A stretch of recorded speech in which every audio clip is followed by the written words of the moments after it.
میرا دکھ یہ ہے، آپ کا دکھ یہ ہے کہ ہم نے اس امت کو زوال میں دیکھا، ہم نے کشمیر میں ذبح ہوتی مائیں بہنیں اور بیٹے دیکھے، روہنگیا کے اندر مسلمانوں کی نسل کشی ہوتے دیکھی، ہم نے فلسطین کے اندر لہو بہتا ہوا دیکھا، درد ہی درد پھیل گیا۔ آج ان یتیموں کے سر پہ کوئی ہاتھ رکھنے والا نہیں ہے۔ 3 مارچ 1924 کو ہم یتیم ہو گئے تھے، سلطنت عثمانیہ ٹوٹ گئی تھی، ورنہ شرق سے لے کر غرب تک، شمال سے لے کر جنوب تک مسلمانوں کا تسلط، اور لوگ ڈرتے تھے کہ خلیفہ نے اعلان جہاد کر دیا تو پھر تمہیں پوری دنیا میں چھپنے کی جگہ نہیں ملے گی۔ یتیم جانتے تھے ہمارے سر پہ کوئی کھڑا ہے، بیوائیں اپنے آپ کو بے آسرا نہیں سمجھتی تھی، بوڑھے سمجھتے تھے کہ ہمارا آسرا یہ لاٹھی ہی نہیں، کچھ دنیا میں بیٹھا ہوا خلیفہ بھی ہے۔ لیکن پھر دنیا کے 3 بر اعظموں پہ پھیلی ہوئی سلطنت صرف دنیا کے 3% حصے پہ سمٹ گئی، اور آج 56-57 اسلامی ملکوں کے اندر ہم تقسیم ہیں، اور اس تقسیم کا نتیجہ ہماری ہوا اکھڑ گئی۔ خلافت کی مرکزیت ہمارے پاس موجود نہ رہی۔ خلافت سے تصور لے کے یورپ نے اپنی صف بندی کی، اور یہ کتنے ملک جڑ کر کے ایک یونین بناتے ہیں اور ہماری وحدت کے ٹکڑے ٹکڑے کر دیتے ہیں۔ دیکھ مسجد میں شکست رشتہ تسبیح شیخ، اور بت کدے میں برہمن کی پختہ زناری بھی دیکھ، کافروں کی مسلم آئینی کا بھی نظارہ کر، اور مسلموں کی مسلم آزاری بھی دیکھ، چاک کر دی ترک نادان خلافت کی کعبہ، سادگی مسلم کی دیکھ، اوروں کی عیاری بھی دیکھ۔ آج وہ ہدف حاصل کر چکے ہیں۔ آج فلسطین کے اندر قیامت ٹوٹی ہوئی ہے، دنیا کا میڈیا خاموش ہے، یہ جو خبریں ہمارے تک پہنچ رہی ہیں یہ باقاعدہ سینسر ہو کے آ رہی ہیں۔ یہ سوشل میڈیا کی وجہ سے کچھ تصاویر آ جاتی ہیں، کچھ بلکتے روتے بچے، کوئی بین کرتی مائیں، اور کوئی فریاد کرتے بوڑھے ہماری جانب دیکھ رہے ہیں۔ ہماری جانب کیوں دیکھ رہے ہو؟ ہم تمہاری مدد کو نہیں پہنچنے والے۔ گلی میں 3 اوباش کھڑے تھے تو کھڑے کھڑے ان کی شرط لگ گئی کہ دیکھتے ہیں ہم میں سے سب سے بڑا بے غیرت کون ہے۔ تو یہ ثابت کرنے کے لیے گلی میں ایک بوڑھی خاتون آ رہی تھی جس کے ہاتھ میں ڈنڈا تھا، اور اس کو ٹیک ٹیک کے چل رہی تھی۔ ایک اوباش آگے بڑھا اور اس بوڑھی خاتون کے بڑھاپے کا لحاظ کیے بغیر اس کو دھکا دے دیا، وہ گر گئی۔ بہت بڑی بے غیرتی کا اس نے ثبوت فراہم کر دیا۔ لیکن دوسرا آگے بڑھا اور اس نے اس گری ہوئی بوڑھی خاتون کے اوپر ڈنڈے برسانے شروع کر دیے۔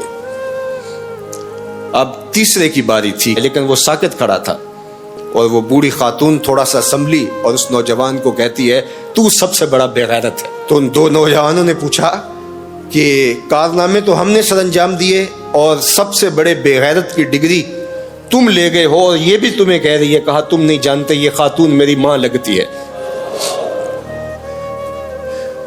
آج اسرائیل نے ان کو مارا، برطانیہ کا وزیر اعظم جنگی جہاز کے اوپر بیٹھ کے ان گرے ہوئے مفلوق الحال لوگوں پر بم برسانے کے لیے خود پہنچا، لیکن وہ کہہ رہے امت مسلمہ تم بے غیرت ہو، ہم تمہاری مائیں لگتی ہیں، ہم تمہاری بہنیں لگتی ہیں،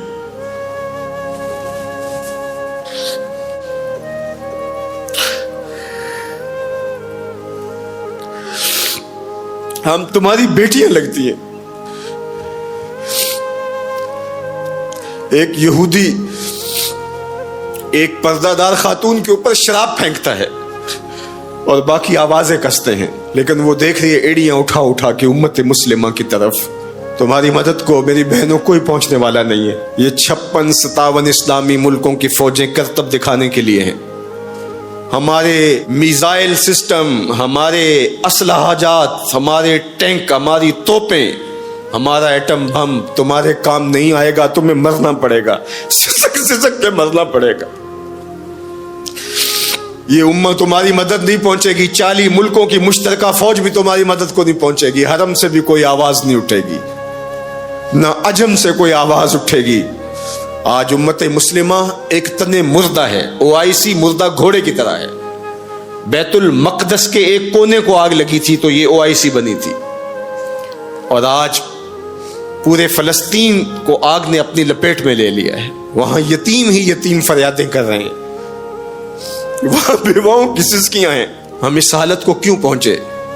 اس لیے کہ ہم نے قرآن کو چھوڑ دیا۔ نہ ہماری عدالت میں قرآن ہے، نہ ہماری معاشرت میں قرآن ہے، نہ ہماری معیشت میں قرآن ہے، نہ ہمارے مقننہ میں قرآن ہے، آج قرآن صرف 2 جلدوں میں بند کر کے ہمارے طاق پہ سجا ہوا ہے. یہ نظام حیات تھا. ہم آج تک اسی برطانوی قانون پر جی رہے ہیں. ہم قرآن کا ضابطہ نہیں لا سکے.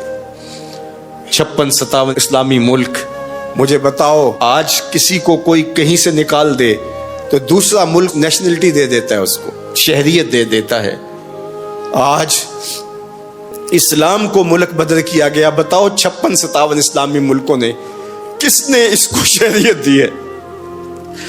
کہاں جمہوریت, کہیں بادشاہت, کہاں شخصی نظم. 56-57 اسلامی ملکوں میں اسلام گھومتا رہا. میں غریب تیار ہوں, مجھے شہریت چاہیے, لیکن کسی نے اسلام کو قبول نہیں کیا. در عجم گردیدہ ہم در عرب, مصطفیٰ نایاب ارزاں بو لہب. اقبال کہتے ہیں میں عجم میں بھی گھوما ہوں, میں عرب میں بھی گھوما ہوں, مجھے ابو لہب بھی ملا ہے, مجھے حضور کا نظام کہیں نہیں ملا. اج دین نبی دا وانگ یتیماں تے گھر کر تکے کھاوے. اے فلسطین کے یتیموں تم اکیلے یتیم نہیں ہو. اس وقت اسلام بھی غریب الدیار ہے, اس کا کوئی وطن نہیں ہے. آج اسلام اپنے نظام کے ساتھ کہیں موجود نہیں ہے, اور یہ پستی اور یہ زبوحالی, یہ ذلت, یہ نکبت, یہ رسوائی ہمارا مقدر کیوں نہ ہو. قرآن سے دوری کے نتیجے میں رسوا ہو گئے. ہمارے دردوں کا مداوا قرآن ہی ہے, ہمارے دکھوں کا علاج قرآن ہی ہے. گر تمی خواہی مسلمان زیستن, نیست ممکن جز بقرآن زیستن. اقبال نے کہا اگر تو مسلمان بن کے جینا چاہتا ہے تو قرآن کے بغیر نہیں جی سکتا. اور پھر آگے چل کے کہا فاش می گوئم آن کے در دل مزمرست, این کتاب نیست چیز دیگرست. کہا جو میرے سینے میں پوشیدہ میں کھل کے نہ کہہ دوں, یہ کتاب نہیں کوئی اور ہی شے ہے. یہ زندگی بانٹ دیتی ہے, یہ اٹھا دیتی ہے گری ہوئی قوموں کو. اللہ اکبر. تو ہم نے اس قرآن سے جڑنا ہے.